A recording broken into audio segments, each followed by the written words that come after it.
So I'm going to count it in 1, 2, and 3. How does that go? Anyway. That's the count in? That's I know. You do the 1, count 2, 3? 1, 2, 3. No, it's supposed to go backwards. It's backwards. Yeah, 3, 2, 1. Ladies and gentlemen, welcome to Let's Get Into It. We're going to get into it today. We have another guest. We got another guest today. Introduce yourself. Me? Yeah. Well, who am I today, though? Am I Tootie? Am I Rod Rinks? Am I Rod Ramirez? Who do you want to be? I don't know. I'll just be me. Justin Nichols. Let's just have Justin Nichols be Justin Nichols for once. Yeah. No, it's Friday. He's doing wings, dude. Come on, wings and beer, player. Wings. On Mondays, he's Justin Nichols. Rod Tootie Rinks, I think it has to be. All right. And Mark Ice Roberts for obvious reasons. We're going to have a guest here today. We're going to get into it with Frankie Quiñones. I get the feeling Creeper will be here today. Creeper? And maybe even Lupita, no, what's her name? Oh, Juanita. Juanita. Maybe Juanita will be here. You never know. Let's talk about, I received an email from somebody with a question about licensing rights to do a movie about somebody's life. So, for instance, they said, I love this story about this older woman who lived this incredible life, and I want to do a movie about it. I want to write a script about it. So she was like, how do I get those rights? How do I get those rights so that I can make a movie about this woman's life? Do you know anything about them? I have no idea, but I want to do the movie about my great-grandfather. Right. What's your great-grandfather's story? Pedro J. Gonzalez. I pitched it the other day. Remember? Well, it's about... Thank you. Pedro J. Gonzalez, he was the first Mexican disc jockey in the United States in the 30s here in L.A. He was a revolutionary, fought with Pancho Villa at the age of 14. He got captured by the Mexican government, lined up in a firing squad, shot, left to die. Then he came over here and became the biggest, he was the biggest celebrity pretty much in Southern California. And he got so powerful that he started speaking up against he had a radio show on the mornings. He would speak to all the migrant workers. And it's real similar to the landscape today. There was a lot of immigrants, and he was the guy because he had fought with Pancho Villa. He had defeated the Mexican government. And now Pedro J. Gonzalez was on the radio, and he would read ads. Like, there was no TV, so this program is brought to you by Tide, blah, blah, blah. But he started getting real political. And he started saying, he started saying, hey, don't let these people treat you like this. Don't let them talk to you. They need us more than we need them, blah, blah. And they said, hey, but his numbers were big. So they said, hey, Pedro, keep it down or else. He said, screw that. I'm going to say what I want. And, of course, one thing led to another. He got accused of rape, which he'd never met the girl before. And they took him into the station. They said, admit that you raped her, and we deport your ass, and we dropped the case. He said, I'm not going to admit to anything because I've never met her. They went to trial here in downtown L.A. They convicted him, 50 years in San Quentin. He did 10 hard years, and he started the first hunger strike. The girl actually came out like a couple weeks later and said it was all bullshit. The district attorney had framed him and everything, and they said, inadmissible, he's gone. So after a decade, they finally released him, and then he went back to Mexico, and he wasn't allowed back in the United States until 70. Let's start from the basics. If you have somebody that you'd like to do a movie about, and they haven't made a deal with anybody, there are 3 different types of rights. There's a book right. Right. There's a movie rights. There's a TV rights. There's all kinds of rights that you can option. I did a movie called Strangers with Candy, which was originally a television series on Comedy Central, starring Amy Sedaris, Stephen Colbert, Paul Dinello. It got canceled. Then I called Comedy Central and I said, I'd like to make a movie out of this. And they were like, well, it's been canceled. Go for it. And they said, give us, $10,000 and you can have the rights to try to make a movie. And if you make a movie, then you pay us $20,000. So I made that deal. I gave them 10. I got financing from Letterman. We made the movie and I paid them their other $10,000. So that's one set of rights. If you find someone who hasn't done anything like that, you could go to them with your lawyer, write out an agreement that says, I want to make a movie about your story.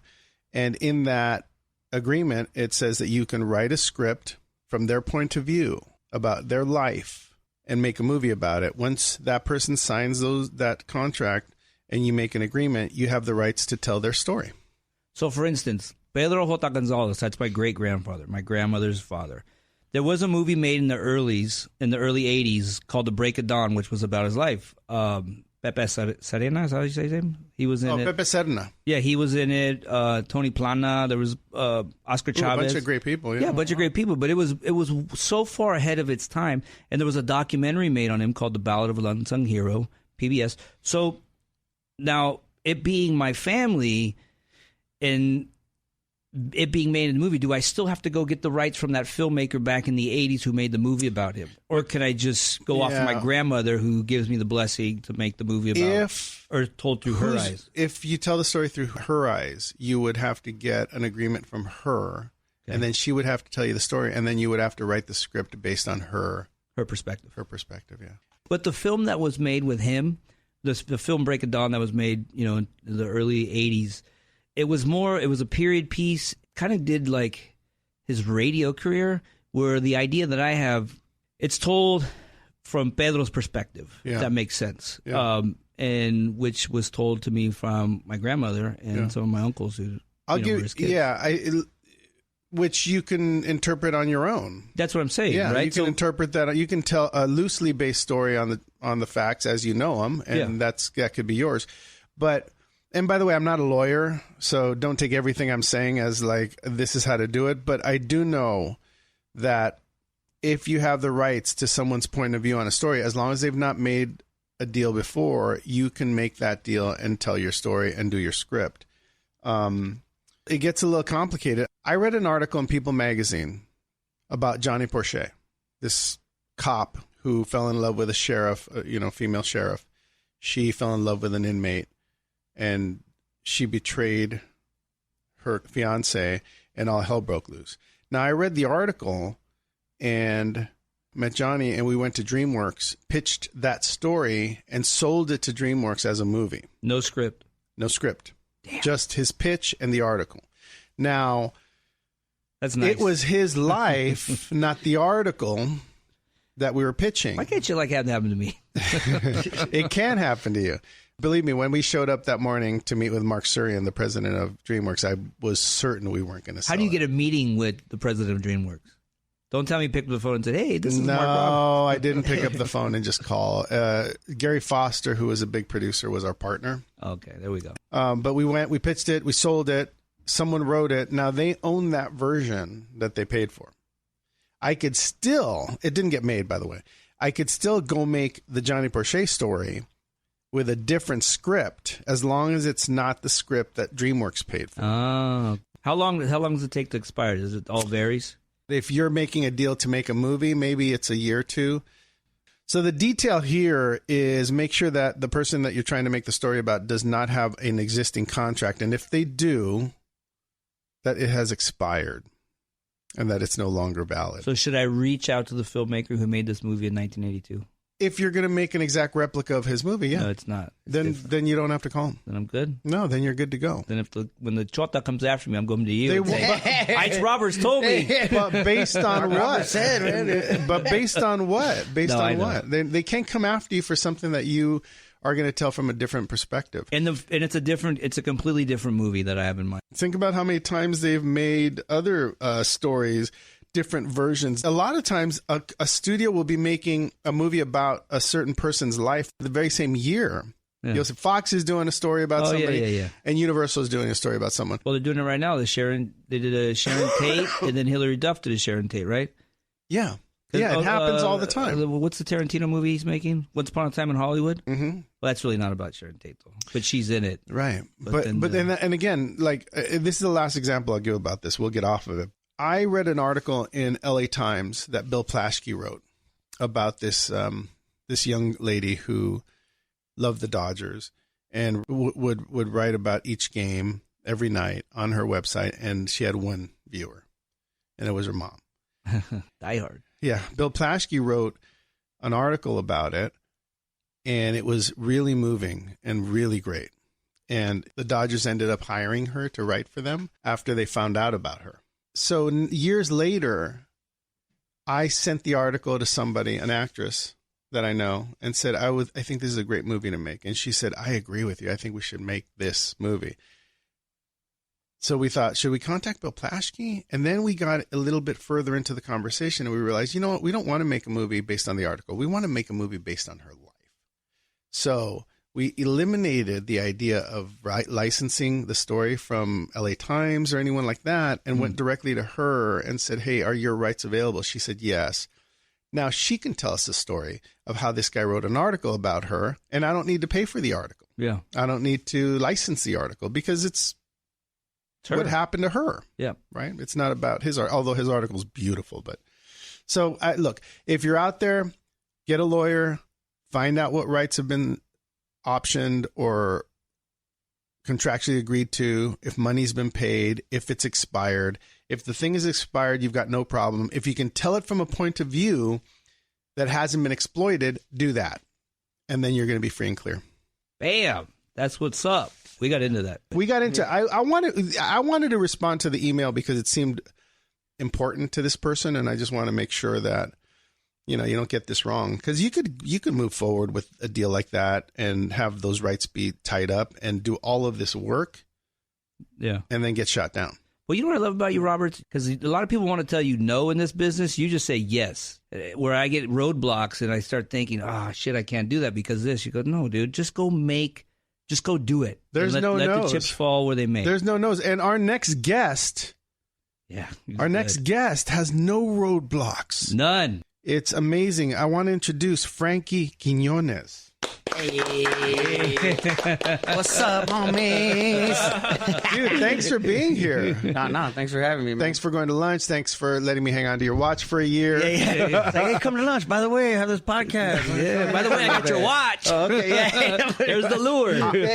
I'm going to confess, I did not tell you about the podcast. It's all good. Right? It's all good. He told me last week, he goes, hey, I think we're going to get Frankie. I said, how are we going to do that? He goes, don't worry. Just, Next thing I know, he comes in, he goes, hey, what do you think of this watch? I go, it's nice. He goes, yeah, it's Frankie's. I go, what? He goes, I've had it for a year. He's going to come pick it up. I go, oh, Robert's. Hey, gets what he wants. I had to tell Tootie, I had to say, look, he might not do it. Like, I'm not sure. I actually haven't talked to him about it. But I am a big fan. Like a lot of people are. It's funny. I didn't know of you until Mario Lopez said, hey, check out these videos. Yeah. And then I started to realize how many people loved your videos. Emilio Rivera, who was here last week, Tootie, all these guys, everyone knew about the videos. How did you get started in stand-up comedy? Man, I just, my mom and dad were always big stand-up and humor fans. So there was always like either like old school funk, all the music always playing or stand-up, and they would let me watch it when I was little. Everybody, Paul Rodriguez, George Carlin, Gabriel, Eddie Murphy. Who was your favorite? Oh, I don't know, man. That's hard for me to say. But, I would say Eddde Murphy really kind of caught my eye. He had the outfit and he just do the voices. And, he's just so confident. And, it was dope, man. But it was just inspiring to see because my mom and dad, when I was younger, we lived like in a one-bedroom apartment. They would be, struggling. But you don't know about that because you're a kid. That's right. See, so, but I would see how much humor helped them. Like, they could be, sometimes the lights would be off, whatever. My mom put some D batteries in a thing and then just play some whatever, play some comedy or some music. And I was like, damn, this stuff's really powerful. Did you grow up here, Frank? Yeah, I was born in L.A. Yeah. And then I lived in the San Fernando Valley when I was younger. And then I mostly grew up in Ventura County in Oxnard. That's where I'm at. I'm not in Oxnard. I'm in Ventura though now. Oh, okay, cool. Yeah. Ventura's nice too, man.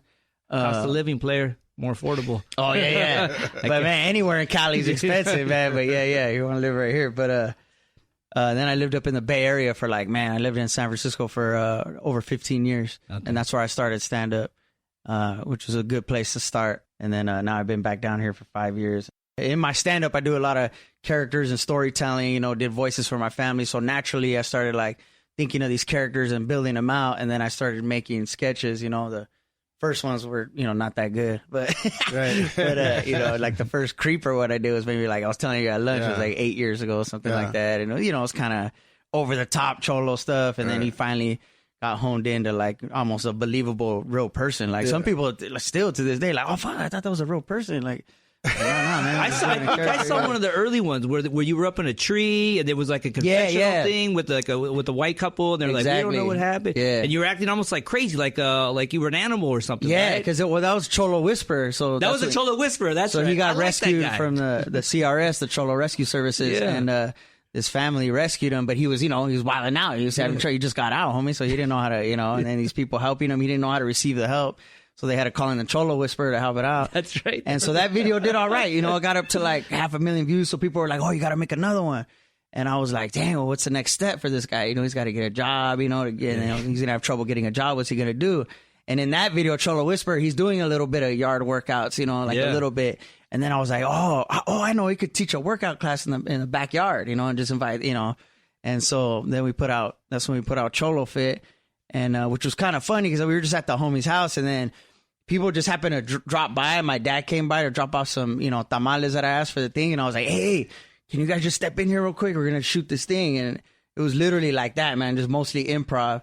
And then it was kind of like catching lightning in a bottle, man. And then we put it out and then, man, within that whole week, it just spread like wildfire. And to give some context to the conversation, Creeper is, how would you describe him? Yeah, I don't know, man. I would say he's a guy, he's been through a lot. He's seen some darkness, he's got his layers of pain, you know what I mean? And he might have done some bad things, not the worst things though, but I think he got to a point where he realized like positivity and was his way out of, of surviving in the world and not only surviving, but, doing something good with it. And so that's why he's all about just getting people in shape, but he's also kind of, he's kind of still kind of a loose cannon in a way that he could still go back to his old ways at any time. Like we've seen his meltdowns where he's, getting kicked out of bars and stuff like that. It's like, oh dang, man, come on, Creeper, come back, homie. Don't go back to your old ways. And drinking in the garage at one time. Yeah, right. Dude, he's like Grandpa's garage. Yeah, just like, get out of here, But he always bounces back, man. So you can see he has a good heart. He just caught up in that life a little bit sometimes, But he doesn't have a sponsor or anything. He hasn't been to AA. None of that, right? Yeah, no, none of that. He's OG. He gets back in the gym, he'll get right, but you never know, it's hard out there in the world, homie. So, When did I like that every time he runs into someone doing some criminal activity, he's got to teach them a lesson. Santa. Santa. I love that. Go and say what's up or what? Yeah. What's funny about that video is everybody, because Cholo Fit is like the thing, but the Santa video is actually the one with the most views, man, when he runs into Santa Claus. That's Lopez and I did that for a good month. Like he would be in the wardrobe getting Santa. Dressed, and I would stick my head in and I go, Santa? Yeah, and he would start cracking up. It is funny when he's trying to pull that dude's ear off. Wait a minute, those are your ears? Oh yeah, that was another one. Yeah. Well, congratulations on him. It's really interesting when a creator, an actor, a writer comes up with a character that works because so many don't. Right. So many characters don't. You try so many things, and to have someone that kids can relate to. I was talking to you about this at lunch. My kid is 11 now, but when he saw the first Creeper video, he was 10, and him and I watched it with him, and I laughed for different reasons than he laughed, but he enjoyed it as much, and he would repeat the lines, and he would laugh, and then he'd want to see more. So it's really cool that you created such a cool character. You have other characters. You have when did Juanita come into the picture? Damn, she's been around for a minute, man. Maybe 10 years. Oh, is that right? Yeah. Was she original? Yeah. Just based off my mom. Like, dang, do your thing, paint your picture and live it, screw everybody else. And my mom always does these like, motivational speeches and then, passes out from her wine or whatever. But that was like off that. Then I got like probably about 5-6 characters, but yeah, Creeper was the one and Creeper's obviously my favorite. I think because it's like even being him, it's nostalgic for me, and then I tap into like my father, my Nino, my cousins, just things that I grew up around. So when I meet people after shows and stuff, I just feel like I know them already because they're just like, what's up, Creeper? I'm like, what's up, homie? Like, bring it in, And they act like they know you, right? Yeah. And I feel like the same way. But also, like, I love doing the other characters also. So, and I love that, Creeper's able to bring the people in, and then they see these other characters, and they start following them. And they see that I do stand-up. A lot of people are surprised, like, dang, I didn't know you did stand-up. I was like, yeah, man, it was 13 years, It's just like, So, I owe it to Creeper for bringing that extra. I mean, I've been doing my thing stand-up wise and kind of building a small audience that way. But when Creeper came out, it was like, there's people that show up. They're like, yeah, I was nervous, man, because, you go see YouTube people or something at comedy clubs, and sometimes it ain't all that. And then I was like, man, you do the whole thing. And I'm like, yeah. I started as a stand-up. Not everybody knows that. That's great. They think I just came up with a thing. But yeah. So, props to Creeper, homie. Yeah, man, props to Creeper. When did the headset come in for Creeper? Oh man, the very first Oh really? It was the very fit. first thing, yeah. Yeah, so Cholo Whisper, he's just he's in his dickies doing his thing. And, but then when Cholo Fit came, and I remember I was like, we were on the, we're in the backyard, and I was like, I don't say on set, but we were in the backyard, and one of my homies that I co-write with, I'm like, hey, you know what? I think he needs a headset, man. So my homie went to Radio Shack real quick, right, and just got this little cheesy headset. And we even returned it after for the $11. That's where we were financially at the time, So got that $11 back, but then I had to buy another one after Cholo Fit went viral. It's successful, right? Yeah. What did you shoot it on? What did you shoot it on? What did you shoot it on? Just a Canon 5, yeah. So nothing big, nothing like... No. Wait a minute, the Canon 5D or... Yeah, the 5D. So, it looks like a regular camera. That's a nice camera. Yeah. I'm just saying because I have one. I just shot 2 documentaries on a 5D. And they project... Am I talking about the right one? Yeah, it looks like a regular regular camera. Okay, yeah. But those are like $2,000. Oh, okay. They're expensive. You're like, I didn't know. No, it wasn't my camera, but yeah. But those cameras, when 5D came out, you can actually shoot a movie on it. You could shoot it. I mean, it looks good. You right? could project it in a theater, and you'd be like 2K, and it was a big deal. So it's very cool. To do what you do is not an easy thing because you've got to shoot it, you've got to edit it, and you've got to put it on. And to create that much content, it's like shooting a movie, a TV show, whatever, right? So do you use a crew, or do you just shoot it with a friend, or how do you do it? Yeah, well, now, at first it was just basically 2 or 3 of us. But now, now I got a crew and just getting deeper in the game and developing relationships with, showrunners and props people and producers and cameramen. And I usually use the same camera people I've been working with for like 10 years now. And, and then, so I kind of got like a team that are like my go-to guys. And, it just helps expedite things too because they know how I think, they know what we're doing. But for the most part, like I write everything, and I'll be kind of directing at the same time. Right. And so you write, Creeper's loyal, Holmes. He's loyal, right? How long once you shoot? Does it take about a day to shoot each one of them? Yeah, about a day. And how long does it take to edit them? It depends, but usually about a week, I'd say, because we do some cuts, we watch it 100 times, and then make some cut things down, But I mean that was a learning process for me too, because I didn't realize how important editing was until I started having to do it, myself. And then it's like, oh man, that could make or break a sketch. If you don't edit it right, it could make or break a sketch, a movie, everything, show, a trailer. Think about how trailers are made. Trailers like little. You better get it all. Yeah. Right. Yeah. In a world. Right? In a world. They don't want to do that. That's 80s right there. You just dated yourself. You went old school and let's get it right. What do they say now? That guy died. That guy died like 2 decades ago. Wait a minute. What's the new one? They don't. They just do the clip. In a land. No, they don't. That guy's dead. Really? Yeah, I think so, but I know he's gone. Man. He's gone. That's too bad. I feel bad. But no, it's inspiring because a lot of people get held up by the idea that it's hard to shoot stuff. Yeah. You're sitting and there. It is, if you don't, Right? But you got pieces involved. You got to practice. You got to get out there and at least try it. The amount of product that you're putting out, how many of those would you say you're doing a month?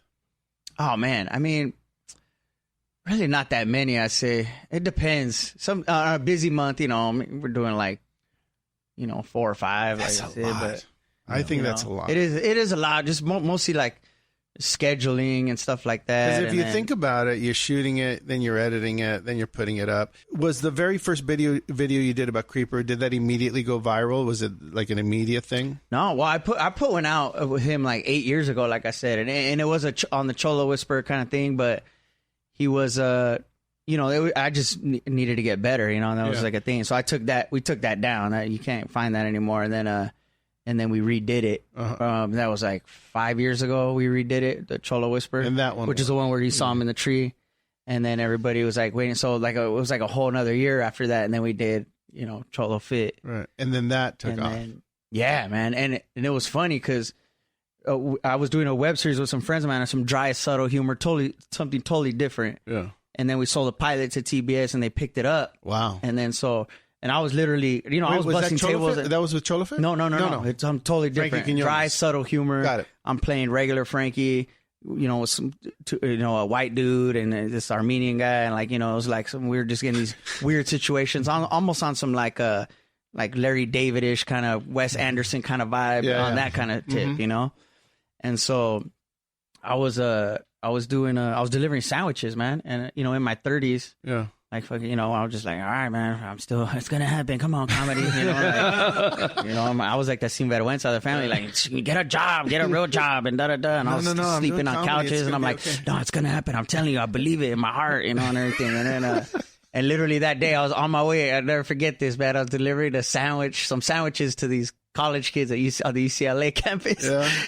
Just cruising around, and we eat. All right, get these sandwiches out there. And then we get the call, and then we're like, hey, TBS just ordered 10 episodes of this show. Damn. So dog, homie, I almost wanted to just eat the sandwich. Homie. And I thought about it too. I was like, I'm going to just bite this sandwich right now, homie. But then I rolled up to homie and I was so happy. Like, I was even like getting teary-eyed in the car.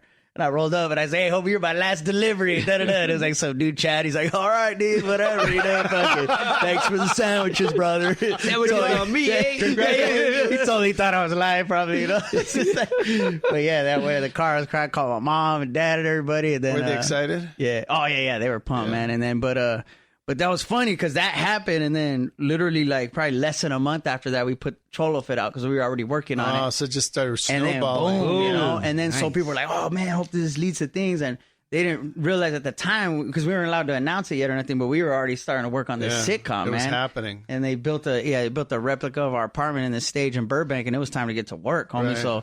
Because everybody was like, "Where's the next show?" I was like, "It's coming. Yeah, Don't trip." But I couldn't tell them like we're working 12-hour days working on these scripts for this exciting. TV show, But so the momentum was already going, you know what I mean? But then after that time freed up, then I was really to just dive into the character work, which is like where my heart is, Like I want to take that as far as I can. That's awesome. So, well, congratulations on that because that's a huge success story. Has anyone approached you about doing movies about any of your characters that you created? Yeah. Oh, really? Sure, man. Mm-hmm. Is there a movie in the future for Creeper? Yeah, well, I'm working on a script right now, a feature in Cholo Fit, Rise and Fall of Creeper. And, and luckily that there was that Mario Lopez and I could potentially do? That's very possible, man. I right now, my focus is I just want to get the script done, and I'm, and I'm getting help with notes from my buddy Craig Robinson, who's like a good friend of mine, and hopefully, he'll be involved. He dropped something. Yeah. but I've never written a movie, so it's good. It's good to have people that have experience in that in my corner who I appreciate because that's what helped me get the success too in the beginning. Like Mario Lopez was one of the ones like that was all a trip for me, man, because I had hip hop artists and, celebrities like contacting me directly because they loved the videos so much.